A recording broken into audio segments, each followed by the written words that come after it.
粉丝留言想看钢筋的伤害测试，本期测试用卓越钢筋加竞赛子弹打7级套的不同部位，看完你就知道为什么秒伤第一的钢筋老是打不死人了。先用 MP3 打7级头，4枪 MP3 打7套的躯干，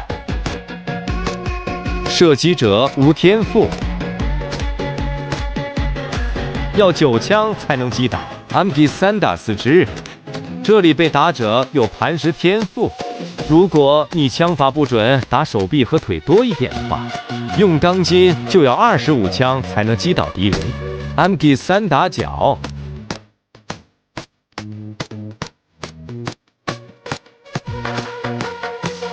那些说自己用钢筋40到50枪打不死人的，那不是 bug。可能你的子弹都打脚上了，因为打脚真的要42枪才能击倒7级炮。